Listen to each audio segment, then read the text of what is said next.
Casey's is a premier garden center and gift shop located in Lawrenceburg, Indiana. Casey's offers a wide selection of plants, landscaping materials, home and garden decor, and gifts for every occasion. Casey's is committed to providing exceptional service, a unique shopping experience, and value to every customer. Stop in and see what makes Casey's so unique. Located at 21481 State Line Road, Lawrenceburg, Indiana, or call 812-537-3800. Let Casey's help you add beauty to your home. Welcome to Strong Dads. Hey, this is Merle Hutchinson, being joined by my partner, Kyle Crawford, bringing you another great show. Hi, Merle. How are you? Oh, man. Are we done with this series yet? No, I'm excited. I think we got to Yeah, you're excited because everything is just run off your shoulders, and I'm convicted by everything we've done. Whoa. Time out there. I'm for sure convicted. It's been a good series so far. And hopefully today will be the same. Yeah, so we are in our fourth show of our series, When Was the Last Time You Talked to ... And the ... is basically the hard conversation. Yep. The conversation that we as strong dads need to be able to have in our homes about different experiences, encounters that we have, as well as what our kids are going to have when they walk out the door, when they get into culture.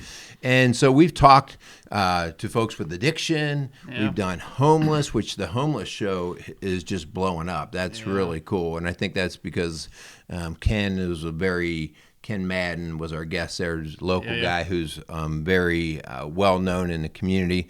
Our show last week with Jeff Dueller from LifeSpring Church was on tragedy. He lost his daughter in a car accident, 16-year-old daughter. And man, you talk about just a guy who's trying to figure out, or I shouldn't say is trying, he knows how to apply the knowledge of God in his healing. The Word of God. And so that show is incredible. So, but all of our shows have made me a little bit nervous to walk into. And today is no different. Yeah. Okay? Absolutely, baby. Yeah, it's no different because, you never know how certain things are going to land, right? And so but that's part of the challenge that we have of having these shows. So today we would like to welcome a returning guest. That's right. There's not many of them. Two times. No, you just can't get them back. That's right. Returning guest, Durran Alexander. Durran, how you doing? Well, thank you very much for you guys inviting me to be on here. Excited, man. I love getting an opportunity to talk about it. Get a chance to get into this for sure. Yeah, we are going to get into it more. And so our show today is When Was the Last Time You Talked ... somebody of a different race, right? And I think in particular, depending on the neighborhood you grow up in, this is or is not a big deal. If you grow up in a neighborhood where it's a mixed neighborhood of race and that, and maybe this is just almost a silly show to you, okay? But a lot of us don't grow up in those kind of mixed neighborhoods for varieties of reasons, right? Your culture that you're used to, where your parents located you when you were a kid, but for whatever reason we don't, and you get comfortable. You know what? This is the type of neighborhood I've always been in, so this is where I'm comfortable. And the more I get comfortable, the more I get kind of stuck in my own way. I'm always reminded, especially around election time, and you're hearing about who votes for what candidate or who the candidate is, how different pockets of our country are so strong in one area or the other. And I'm like, man, where are these people from? I don't know anybody who talks like that or votes like that. And I'm like, no, they're here. Get out of your neighborhood. Get out of your neighborhood. So anyway, Durran, I want to thank you. We're going to have a good conversation. I know it's going to be good because of the thoughtfulness of what we're going to do with this. But Kyle, let's run some ads so we can get right into this. I love it. Yep, Strong Dad. We would love to thank the Kramer's Beer House for coming alongside of us down on Route 128. Go see Mark. Let him know that Strong Dad sent you down there. Cool, really cool setting. Great food. So yeah, for sure, go down there and check them out. All right. Also like to thank Casey's Outdoor Solutions for sponsoring the Strong Dads podcast, along with just the community support that Casey's gives. So for any of your landscaping needs or even gifts, because they have an incredible gift shop there, go see Casey at Casey's Outdoor Solutions and let them help you out. Good deal. Okay, so well, Merle, you have a confession to make here, a little story. I always feel like I'm back in my Catholic upbringing, and I have to go to confessional. Hey, you know what I mean? Right. That's right. Every 2 weeks. Right. You know, but that's right. For me, one of the things I was thinking before we jump into this conversation, obviously Durran being a guest on our show, I think it is safe to say that none of us here should ever have to apologize for who we are, right? I would never expect you to apologize because you're African American, nor would I hope you would expect me to have to apologize for white. So I wanted to kind of start, at least for where I'm coming from, because I work in the inner city. I work for a predominantly black neighborhood, and we make runs on patients all the time. And just like before we hit the record button, was telling you that I don't get this opportunity a lot to have a one-on-one conversation with someone of a different race. In the sense of actually being an intimate conversation where when I'm at work, I'm there. I'm there to do a job, right? Absolutely. So I just want to make that clear before you give your confession. That's right. Well. That's right. Yeah, then that's good, because I think we all have to bring in our own background and perspective. But Durran, I called you, and I said, "Hey, I want to run an idea by you for a show." That's right. And again, that's you never know how that's going to land. Like, is he going to look at me like I'm crazy or whatever? That's right. And I proposed this show, and right away you're like, "Man, this is stuff we need to do." Yep. All right. So you first off you embrace it, but then I wanted him to know who he was talking to, right? And that's not a good thing. Let me tell you something. Let me tell you about my background. And I shared a story with him, and I'm going to share this story because it's my confession, so to speak, about more about ignorance rather than prejudice, more about just uncertainty and not being exposed enough. And so I shared a story to you. Or with you about a time that I went up to Clifton outside of Cincinnati, Ohio. For those of you not in the tri-state area, went up to Clifton. There was a bike shop up there, okay, Campus Cyclery. And I was going to go check out, I don't know, buy a bike or do something up there, something I probably shouldn't be doing to begin with. Going up here. Yeah. And I park. It's a college campus. University of Cincinnati is right there, so parking is very difficult. Can't find a spot. Absolutely. I finally find a spot, and I'm quite a bit down the road from where the bike shop is. So I park, and I start to walk up the sidewalk. And as I walk up, there's a high school right there in the neighborhood. Okay, and I hear they have the intercom system is also outside, and I hear this bell go off. I'm like, oh, whatever. And all of a sudden, the doors open, and there is a swarm of students coming right at me, like I am in their way on their sidewalk. Yep. Now, I've been a school teacher all my life, so it's not like schools freak me out. Sure. Okay, but I look up, and it is a sea of black students. Okay, if there was a white kid, I didn't see him. Right. There probably were. Right. There probably were, but that's not where my eyes were. Right. Didn't see that at all. So all I saw were a bunch of black high schoolers, which high schoolers one thing to be scared about, in my mind. The other thing is that these are black kids that I'm uncomfortable with, and so right away, Durran, I shared the story with you. They surrounded me. Not because they were trying to intimidate me or I wasn't like the reason to surround. They were just walking. They just walking away. Yep. Right. And all of a sudden I am tensing up in the middle of hundreds. I mean, literally, I don't know how many kids, but it seemed like every kid in the school was coming right there. They were all right there. That's right. They were surrounding me, and I was like, man, the first kid touches me, I'm going down big. That's right. Game on. Like I was so tense and I was nervous and anxious. And they just walk right by me. They just walked right by me.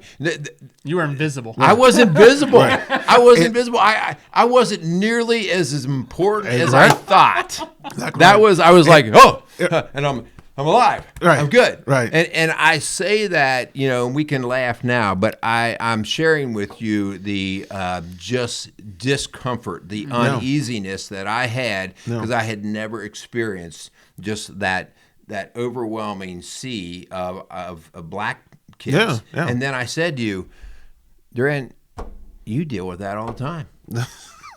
You deal with that all the time. Correct. You walk through a white world all the time. Yeah. And you're like, yeah. And definitely not to derail the story, but it's amazing the thought that if you really take a step back, that people don't realize that. You know what I mean? That like that is every day that was every day of my childhood. Sure. You know what I mean? We grew up in Northern Kentucky at Boone County High School in the early to mid 90s. You're talking about maybe 8 black kids in the whole entire school, and I was related to 4 of them. So, you know what I mean? So that's now obviously I was a kid, they were kids, but that's just, everywhere we go, right? Like, so even now, if I go to a restaurant and just want to go get something to eat, where the average person does not even think about it. You go, you sit down, get something to eat, whatever, waitress, nice, not, whatever. But that's a part of the experience in the existence for, just the average black person, at least obviously in this area. Right. So, right. Well, I have a question. Just and again, man, I hope this conversation continues. Just all putting. I mean, I just want to be upfront. Like, I'm. How often do you run into racism?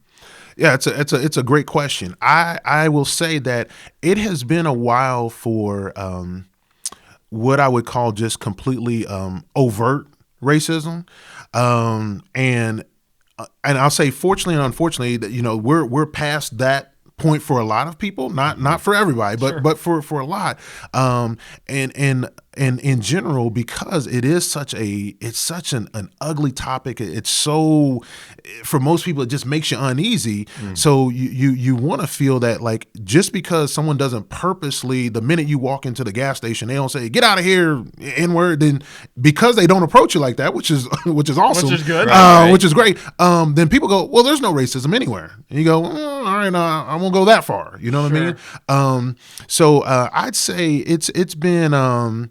It probably was a couple years ago for me where I was at an event and I was there with my job and I've got a name badge on and everyone just like everyone else. Sure. And it was first thing in the morning. Now later on that afternoon to evening, they were going to have a career fair for those that were looking for jobs. Right? In the morning, though, this was all for executives and HR people and stuff like that. So one of the ladies that's heading up the event comes in. Now, once again, like I said, I've got my tie on and everything, in theory, looking like everyone else.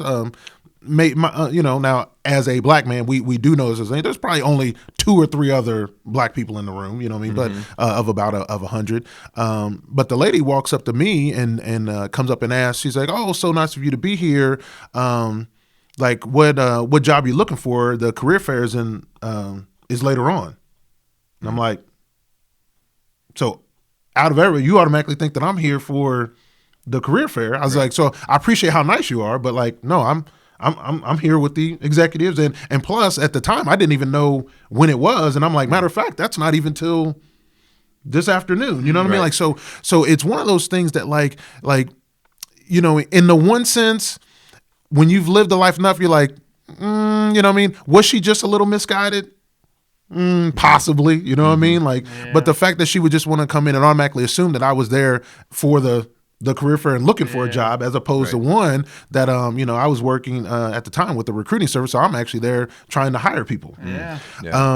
So it's been. So I'm you're making me think about something here, and so correct me if my thinking's off. So I look at that more as a prejudice rather than a racist. And again, I want you to correct me if I'm wrong. So prejudice means, I could prejudge why I think you're here. That's right. Racist to me is more of an active, almost with ill intent. To try to put you in a certain place that is less than. In other words, to diminish you as a person versus just taking a look at something before I even exchange words. Like we prejudge all the time. Yeah, exactly right. Exactly. Yeah, I know you were saying that, and we have to. And many times it can be, it can obviously be the right thing to do. Right. Because obviously there are certain communities in certain areas that not even black people want to be at certain particular times of the day and night. But yeah, and so like with that in mind, man, it's probably been a while where I would say that was completely used to diminish. I'd have to think about that one for a second. Or to be hurtful or to diminish your character. Right. It's been a while since it's been.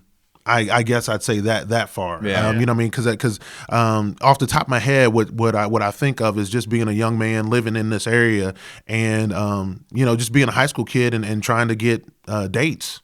You know what I mean? Trying to go out, and we already know us having kids, and being young ourselves one time. Now Kyle just graduated a couple years ago, but you know what I mean, when you're going through, you know what I'm saying, right? You know what I mean? Like, but like that can be really tough, and to not only like does she like me? Well, they said this, and then all of a sudden to have all of that just completely squashed, which I had a couple times, where they just said, hey, my dad says that I can't date you. Okay, all right then. You know what I mean? Like so there's not a lot of times that people have had to go through that. You know what I mean? Where obviously, like I said, it's tough enough to be, to get up enough courage to try to talk to a girl or whatever, and then just to have it automatically shot down. So, I kind of want to strip things down just a little bit, in the idea that all of us kind of need to get off of our high horse by thinking that we are not prejudiced. We all have a prejudice to us. The only one that was ever not prejudiced was Jesus Christ, and it was because he knew what was, right? He knew how things were, and he knew the heart of people, and so if he had a judgment, it was not a prejudgment, it was a judgment, right? Like, he knew where you were before then. It wasn't a prejudgment wondering if. And so, and part of that is the idea of, as I talked a little bit before, we prejudge based off of, in large degree, off of survival. No. Right? So, like, I have to learn about, like, is something going to hurt me? Is something going to help me? Or is it a neutral? For sure. Okay? And and as we get older, we can categorize those things more and more.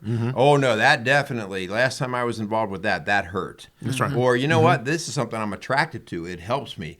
Or most things are actually neutral. Sure. Yeah. Most things, I can take it or leave it. It doesn't bother me. Okay? Exactly right. But it's part of that. We teach our kids that. We talked about before. Like, you're not born racist. Correct. All right. But you are born with the ability to judge for the sake of survival. Right. Okay. But I think where we really go astray is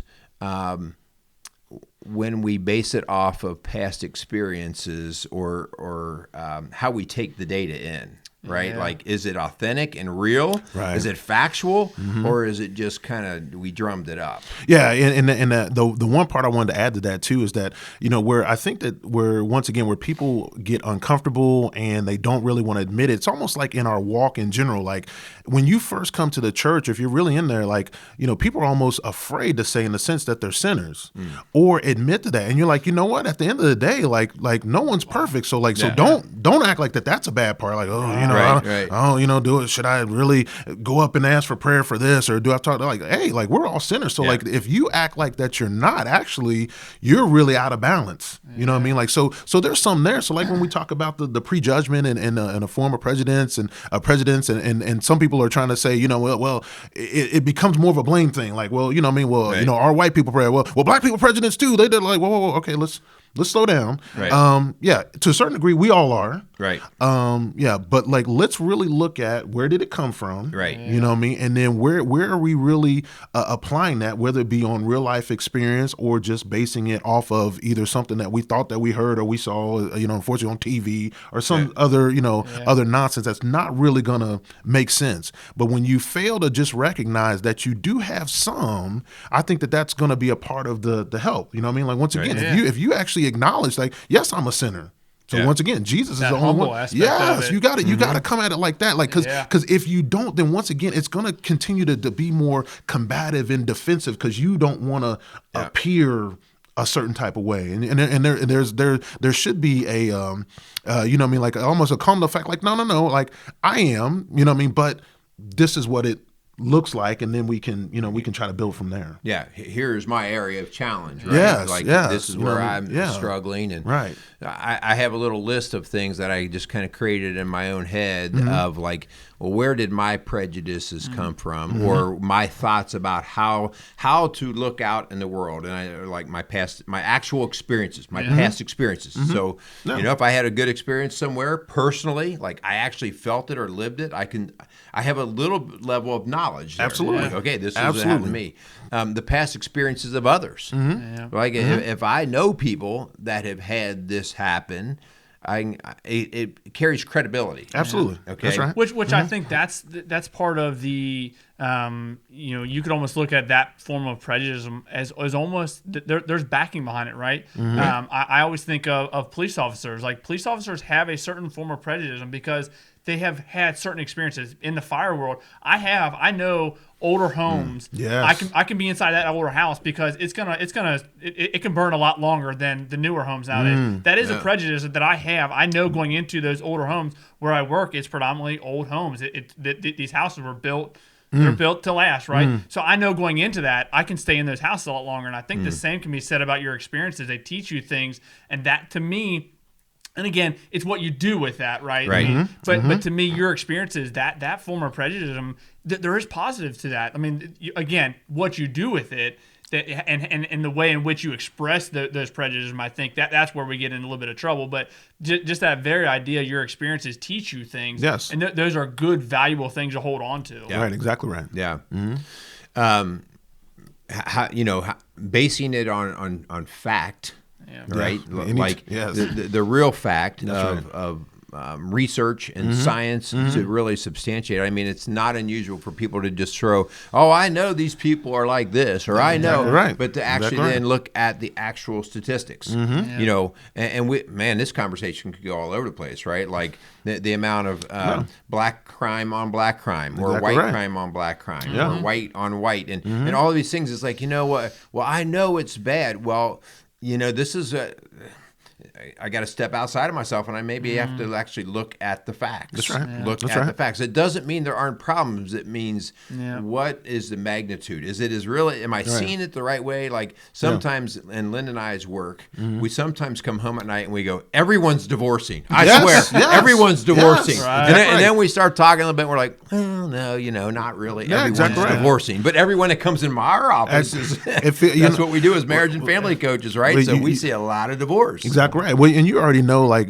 for all the guys out there being married guys, you will get in a very dangerous place when you speak in extremes. So like always, everyone, never, you know what I mean? Like, so, and it causes you, obviously, when it comes to training and instructing, someone, if you say, well, once again, this group of people, they're always like this, it's going to be damaging. Yeah. Obviously, inside the marriage home, if you never take out the garbage, also I never take it out. Well, you know what I mean? Like it's talking to my wife. You know what I mean? Like it starts to go to a certain. So like that. That's where people have to be careful whenever they see a situation or they come across something, right? To take, even if it is this experience. So hopefully you have had some, and we were talking about that before. If you've even had the opportunity to have the kind of conversation. You know what I mean? But when you just look at it on its face and you just go, okay, well, that's how all black people are. That's how all women are.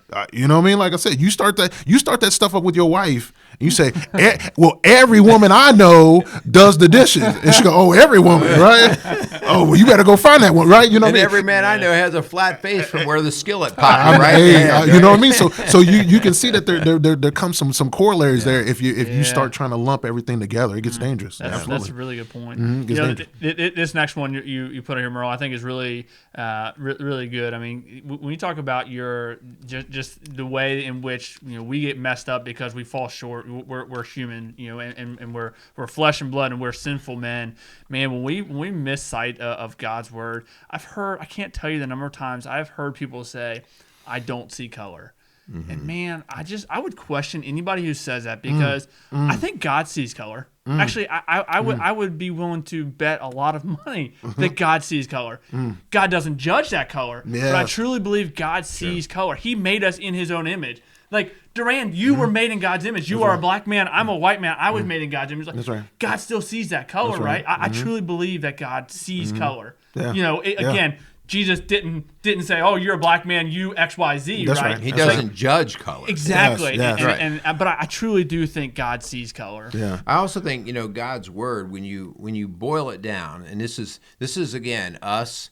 Oftentimes when we get into these prejudice states, that we take Scripture only at the level that we want to take it. Yeah. We compartmentalize it so it fits our little neighborhood or culture or way of life. And when you start to really look at the words of Christ, so today I'm reading through John, and I've been on a big deal for some time about, I got to strip down all the religion in my head, and I got to read just the words of Christ, just the words of Christ. And I'm reading through John, and in a red letter Bible, right? And I'm just going through, and it's just like, I'm getting smacked in the head because he says things that make me go, oh man, I'm still a work in progress. I'm still a work in progress. Yeah. And so he talks about, the prejudice and how we deal with it, and to love all, and to even love your enemy, and all these things.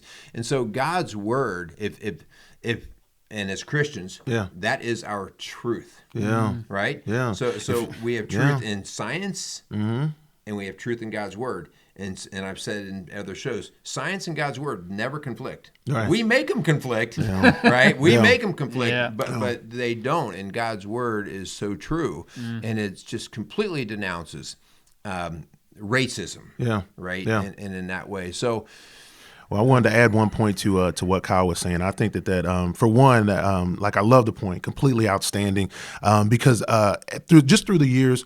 And just coming and talking to so many people that I hear their heart, and I think that they're trying to say the right thing when they say I don't see color, and so I do get what people are trying to say, but the realistic part is that that I am a different color. Yeah. I really just don't want you to hate me because of it. Right. So I want you to see it and recognize, just like obviously I'm a guy, that's a woman, that's what I mean. So I want you to recognize the difference, but don't automatically ask or assume that this is how I'm going to be, or how this person's going to act. And then and I think we were talking before, Mara, like this, when you.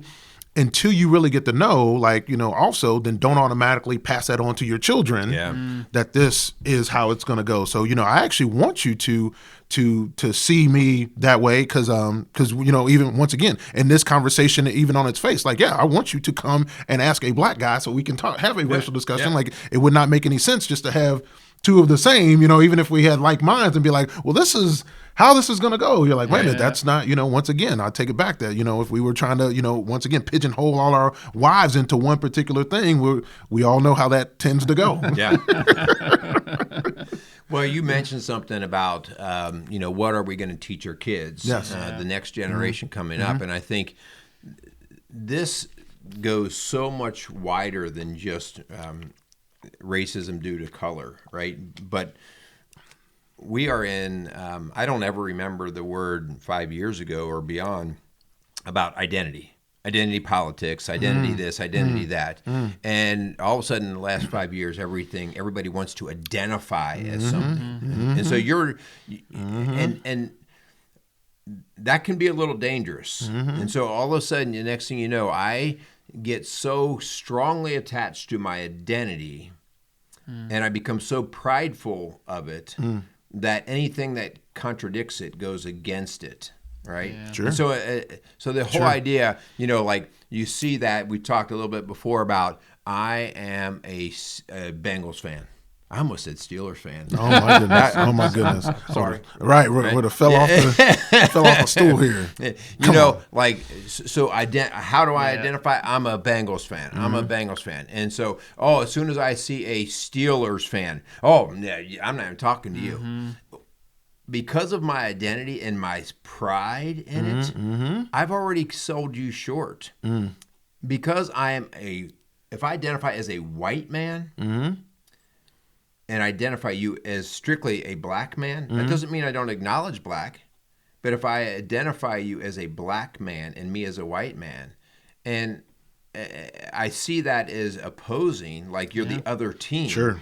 Now, that gets dangerous. Yes, absolutely. So I need a bigger identity rather than teams or culture. We all have I'm Irish. Absolutely. Or I'm Catholic. Or whatever it is. But we have to be really careful when that pride starts to narrow our view. 100%. All right? 100%. I mean, how about you're a human? Yeah. How about I'm a human? Yeah. Well, that also goes to, and you've talked about this before, Merle. Like, if we jump to automatically, let's point out our differences, and then we'll get to celebrate diversity, right? That's a big movement in society. And Merle talked, he's talked about this before. Like, that's all well and good, but if we start right off, I'm a white man, you're a black man, right? If we, from the very get-go, it's going to be, not that it's impossible, but it's going to be difficult to mend what we do. We have a lot in common, right? That's right. We're both men. That's like, right. we both love Jesus. Like, That's right. we That's have right. a lot. Why don't we celebrate that first? Sure. That's right. That's right. The That's obvious, right. the obvious thing that I'm white and you're black. Yes. Like, those are the obvious Right, things. right. We can get to those. Right, right. But man, it's so hard to start conversations with people when you start with what's different. Like, let's right. start with what's the same, man. That's We right. have so much That's in right. common. That's right. Not that it takes anything away from the fact that you're black and I'm white. That's right. It doesn't take anything away from that. Right. But like, let's celebrate the things that we have in common, and then we'll get to the stuff that's different. Exactly right. Yeah. Exactly right. Well, so we've talked a lot about just the racism, where it comes from, the prejudice, right? But I think as part of our responsibility with this conversation is how do we help us and other people, other men, dads, how do we help them get outside of this? Okay, currently, the nation is not being bombarded on the news by race riots. Okay, currently. And I literally have to say that because about 4 months ago, it was all over the place, right? And so, we had a little conversation on our show then, but we were like, nah, everyone, let's just, we're too ignorant to say too much anyway. Let's just hold back on it. But now is a time when you have conversation because you have to, we always talk about the idea of if you're going to build something, you build it with a logical mind. Yeah. If you're emotionally charged, okay, if there was something hot on the press right now, it would automatically present a separation on opinion. Like, no, you don't know. But right now, it's calm water. Now's the time when you build. Yeah. Now's the time when you establish relationships. Yes. Because then when the storm does come again, which, by the way, it's coming again. Oh, yeah. Yep. Right? Yeah. Then you go, you know what? No, Durran and I, we go way back. Listen, I know him. He knows me. We're not going to let that Exactly right. feed in Exactly right. our relationship. Exactly right.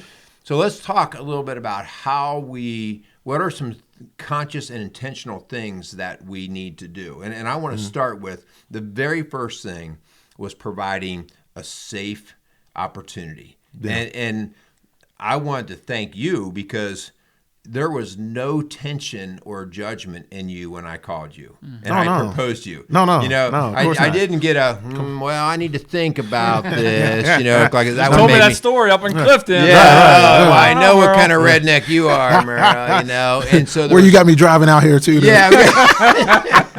Driving to the country, that's never good. That's right. So the idea that you provided was acceptance and safety. Yeah. Neither one of us, and I hope that I express that to you, that I was not here to do any kind of tearing apart or drilling down. You were like, no, dude, let's go. Let's roll. No. Anyway, I think that's a big part. No. You know what I mean? I think that as we continue, and we'll get to the steps that, I still keep the corollary alive between, you know what I mean, like between the races and between in the household. You know what I mean? That if the situation happens, and even if the man was nice enough or had enough humility to go to his wife and say, you know what, I'm sorry, which we know is very difficult, on so many levels, mainly because we're not wrong. But if you happen to go to your wife and you say that, right, we don't get anywhere else if her follow-up is, yeah, you sure are sorry. Right. Yeah. You know what I mean? Like the tone says it all. So now where do we go from here if we try to do it? So if you do have in this case here, you know what I mean, a white man or who is coming and saying, you know what, like I really want, like here's what's going on in our nation. Let's talk about it. It does not help us as a black community or moving the nation forward to go, yeah, I can't believe you did that, and then it just stays there, right? You know what I mean? Right. So I think that like just asking the question, and as we, we'll continue to walk through here in the next few minutes, that you got to be able to help move that needle, because if either side is willing to show the humility, the intelligence, the calm to say, you know what, hey, at least just help me get there, even if I don't understand it or maybe I don't agree yet. Let's at least try to move it. And then let's see what we got. It doesn't help when it just stops right there. Yeah. Which that hopefully again this is, when was the last time you talked to, man, I would love to know. This is something, and maybe this is just my experience where I grew up. I have never thought, how should someone approach me when they're talking to me, besides just the general respect, right? Mm-hmm. You give me this general courtesy. So, and this is just my naive, my ignorance.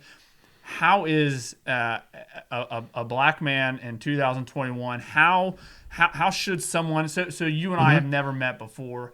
What is the best way to jump into a conversation with you? Man, definitely. Great question. It's funny. I think Meryl and I were talking about that before, that in the one sense, I would not advise, if you have no relationship at all, please do not just pick up a random black guy and be like, hey, man, I got some questions to ask you. That won't go over well? You hit him in the store, you know what I mean? Like, I gotta ask you something. Come on, man, that's something on my mind. But you made a great point earlier, Kyle, that depending on where you are, that it's probably, it's probably very, very slim that you have just zero connection to anybody of another race. You know what I mean? Like, it's possible. I guess, you know what I mean? Like, live in our area. So to be able to start, with your commonalities is a great way. You know what I mean? Like, so if you've got, obviously through work, if you've got kids together that are on a team, obviously, the greatest thing, we're together in church. You know what I mean? Like, that you can go to another man of God, are just great ways. And then, but honestly, from there, it's really just taking it for what it is, right? You say, oh my goodness, like, this latest thing just happened. I'm having a conversation with my family. Yeah. Let's I really want your insight on it. You know what I mean? Like, so, whatever it is, and it just immediately, I'm not saying it had to be this, but we're talking about all the crazy race stuff, but if it's George Floyd or whatever, right? You know what I mean? Just to be able to have some common ground with somebody and then reach out. So, obviously, even as we're doing this, and Meryl has done such a great job with both you guys, just with this podcast in general, right? You know what I mean? But for us to be able to come together and you say, hey man, like, this is where I want to go. What do you think? Like, hey, of course. Like, man, let's definitely have the conversation. Yeah. So I want to, as you guys were both saying, the idea of similarity. Mm-hmm. I almost feel like we do a disservice by talking about the celebrating diversity. Mm-hmm. I tried that. So hear me out, okay? So 15 years ago, celebrate diversity. It was coming through the schools like crazy. Every other magazine, every other publication, and so for a while I was like, you know what? I'm gonna start to listen to hip hop and rap music. Okay. Okay. And so again. Okay. Hey. Okay. Because I want to expand my horizons. Okay. I'm a classic rock guy. Okay. I get that. And so like, It is painstaking. I've got this on the radio. My older son's like, "What are you doing?" And then I'm just like, "I'm just trying to figure it out." Does he listen to it? No. Okay, they neither weren't one. listening to Okay, it. No, neither they one. were, Okay, then. yeah. All right. And so I stepped back and I said, "We've got this all wrong." That's where I started thinking about we need to celebrate similarity. Okay. And we need to respect diversity. Okay. We need to respect diversity. And what respect diversity means in my mind is that whole idea of, I don't need you to come and start listening to my music. Right. And you don't need, in other words, I don't need to try to change you. Right. I just need to respect you. Right. All right. Because there are cultural differences based off of upbringing, based off of faith, there's all kinds of different things. It doesn't mean that I have to embrace it and take it on if it's not like you're all of a sudden making me like sardines, and I hate sardines. No, you better start loving sardines because I just don't like them. Right. And so finally, I'm like, no, I'm done with the hip hop music. I'm done with And so that is so stupid. But no, like that's it. We got to celebrate diversity. Right. That's right. It's like no. Mm-hmm. Right. We need to respect diversity. We need to celebrate similarity. And until that theme comes, because similarity, we're both men, we're both dads, we're both husbands, we're both Christians, we both work, we're both responsible. Holy cow. Oh, you like this music and I like that? Oh, no, we're done. I'm not talking to you anymore. Right. That's ridiculous. And I'll even add to that unfortunately that it becomes more of a personal attack. Yeah. When you have those differences, right? So not only do I not like, well, I actually do like classic rock, but not only do I not now like, we can be friends. Right, you know what I mean? But not only do I not like classic rock, but all of a sudden, like, now you're an idiot. Yeah. I can't believe, like, what kind of person would dare listen to that? And then you go, well, wait a minute now. Like, you know what I mean? Yeah, like, now I'm attacked. All right. So now, then now we start to get away from the point again, right? Because now it's even more, we've gone to that level, and it becomes even a question of intelligence. You know what I mean? And you're like, there are just some things, like you said, that, I mean, there's a reason that God gifted those people to be able to make that kind of music. Absolutely. And obviously, like, and there's plenty of people, even not on that, like sports talking heads and that kind of, there's some people that are complete idiots to me, right? But whatever, some people listen, they have a platform. So what I can do is just choose not to listen. Yeah. Right? Exactly. Right. Crazy. Right. I can turn it off. I can turn it off, right? Like, but now to attack them and how I can't believe that and how they that, I'm like, you can not do that. We laugh for years. My wife likes to go to the theater. Okay. I don't really care much for the theater, but I like some theater. Okay. But for years she wanted to go to the Nutcracker. Oh, all right. I mean, everybody should go to the Nutcracker, right? That's right. Everybody should go. That's right. And I'm like, okay, fine. So I go to the Nutcracker. Just shoot me now. Hey, my man, asleep in 3 minutes. Oh my gosh. Asleep in 3 minutes. It was killing me. Now, so finally what I did is I got through it. That's right. I am into athletics. That's right. Fill that love tank, baby. And so I am starting. So I am starting to like look at the athleticism. Okay. But not the ballet. Okay. Because the whole ballet, and so, but I walked out of there with a total respect for ballet. Okay. But not a liking for it. Not like, I can't wait to go to my next ballet. That doesn't make me good or bad. It just is who I am, right? And I walked away from that like, no, I'm not going to feel bad about it. It's just, and I do respect it completely, especially the work and stuff. Yeah. But it's not of my vibe. That's right.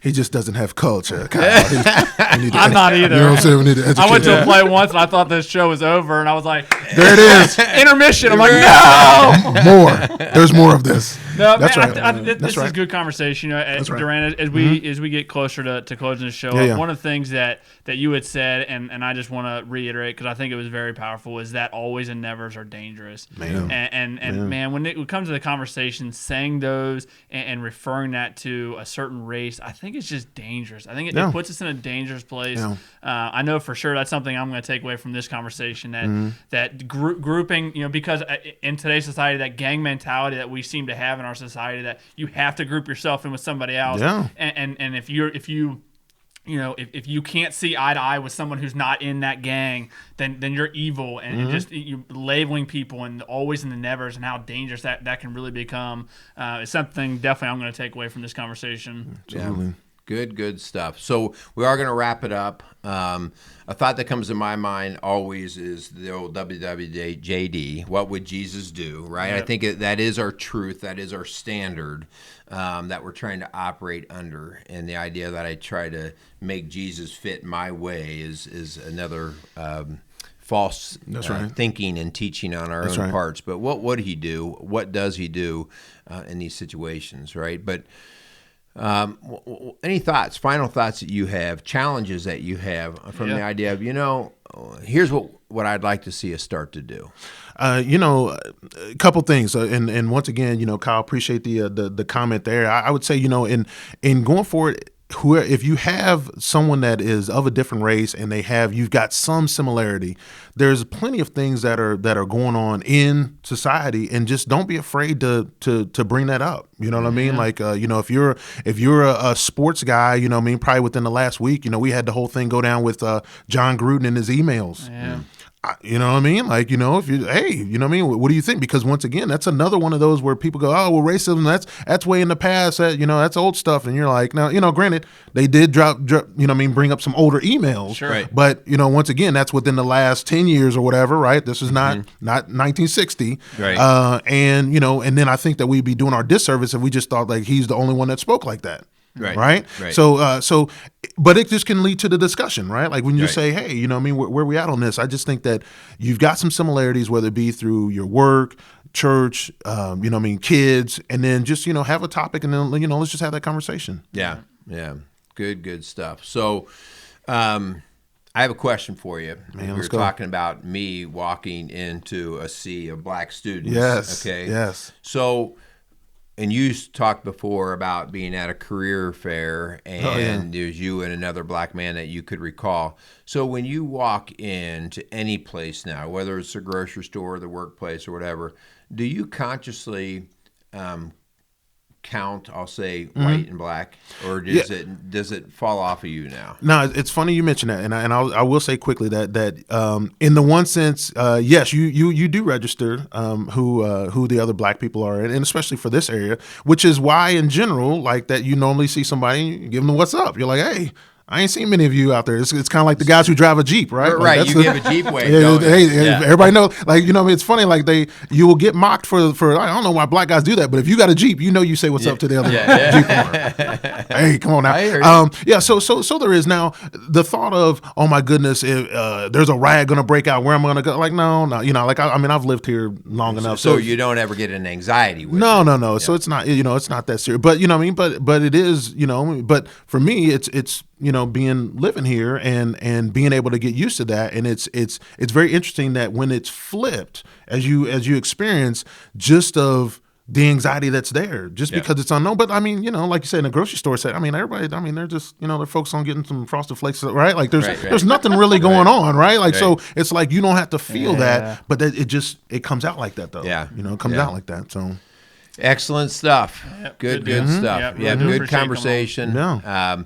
Our challenge for you guys out there as strong dads is to get out of your box, get out of your neighborhood, have some conversation. I have found myself just from some of our conversations thinking differently. Had several encounters. I always think it's interesting how God works. I've got had good sense of several humor. encounters Absolutely over does. the last 2 weeks Absolutely with does. homeless people. Yeah. I think I probably would have had those opportunities before, but now I was seeing them. Yeah. So some of that has changed. I've had several opportunities in tragedy, just this week even, that have come through my door that have made me see things a little bit differently. So I don't know that God brought those to me other than I think he may have just revealed them to me. They were probably always there. Yeah. Yep. And the difference here is us becoming aware. And so our challenge is that we become more aware of these conversations and these opportunities and stop hiding from them. Nobody wins. Nobody wins when the prejudice builds into racism. That's right. So good. good. Yeah, go check the rest of our series out. We've had a good compile of a series going on. Again, just what I've said before, actually putting faces to topics, to these issues that men we just need to have them, and I think it's important to have those conversations sitting around the kitchen table. I talk about all the time. That's just what we do at the firehouse. We sit around. We got to solve all the world's problems somehow, right? Yeah, so exactly might as well baby. sit and do it together. That's right. So thanks so much for Casey's Outdoor Solutions and Crimer's Beer House coming alongside of us. Durran, thanks so much for coming on the show, man. Definitely. Always appreciate it, guys. Anytime. All right. Thank you. Awesome. Go out there and meet some strong dads.